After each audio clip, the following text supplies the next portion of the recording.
నంద్యాల జిల్లా కేంద్రంలో నూతన ట్రాఫిక్ సర్కిల్ ఇన్స్పెక్టర్ గా సుబ్రహ్మణ్యం బాధ్యతలు స్వీకరించారు. ఈ సందర్భంగా ఆయన మాట్లాడుతూ పట్టణంలో ట్రాఫిక్ సమస్యల పరిష్కారానికి ప్రత్యేక చర్యలు తీసుకుంటున్నామని, ప్రజలందరూ ఇందుకు సహకరించాలని కోరారు. ముఖ్యంగా వాహనదారులు రోడ్డు భద్రతా నియమాలను తప్పనిసరిగా పాటించాలని సీఐ విజ్ఞప్తి చేశారు. ద్విచక్ర వాహనదారులు హెల్మెట్ ఖచ్చితంగా ధరించాలని, మద్యం సేవించి వాహనాలు నడపడం చట్టరీత్యా నేరమని హెచ్చరించారు. అలాగే తల్లిదండ్రులు తమ మైనర్ పిల్లలకు వాహనాలు ఇచ్చి ప్రమాదాల బారిన పడేలా చేయవద్దని పిలుపునిచ్చారు.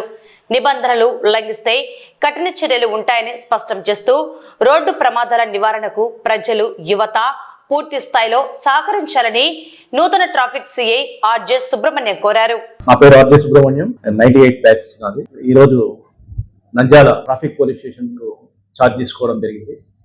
డిఐజీ గారి ఆదేశాల మేరకు, ఎస్పీ గారి ఆదేశాల మేరకు. ఈ యొక్క నంద్యాల పట్టణంలో, నంద్యాల జిల్లాలో నేను ఇంతకుముందు కోయిలకుంట్ల ఎస్ఐగా వర్క్ చేశాను, అల్లగడ్డ సిఐగా వర్క్ చేశాను, అదే రకంగా ఆత్మకూరు సిఐగా కూడా వర్క్ చేయడం జరిగింది. ప్రస్తుతం మొదటిసారిగా ట్రాఫిక్ విధులు నిర్వర్తిస్తున్నాం. నంద్యాల పట్టణంలో ట్రాఫిక్ ప్రాబ్లమ్స్ను వీలైనంత వరకు మా పరిధిలో క్లియర్ చేయడానికి ప్రయత్నం చేస్తాము. ఈ యొక్క ట్రాఫిక్ క్లియరెన్స్లో భాగంగా పబ్లిక్ నుంచి కూడా వారి యొక్క సహకారాన్ని ఎక్స్పెక్ట్ చేస్తున్నాం.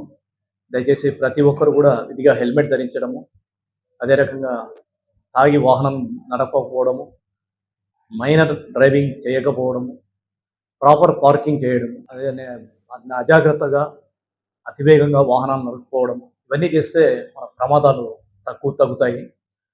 ఎన్నో రకాలుగా ప్రతిరోజు కూడా మనం ప్రమాదాలు చూస్తున్నాము. ఈ ప్రమాదాల నివారణలో భాగంగా ప్రతి ఒక్కరు విధిగా ట్రాఫిక్ రూల్స్ పాటించాలని చెప్పేసి ఈ ట్రాఫిక్ కంట్రోల్లో పోలీస్ డిపార్ట్మెంట్కు ప్రజలందరూ సహకరించాలని చెప్పేసి పత్రికాముఖంగా విజ్ఞప్తి చేస్తున్నాం. Thank you.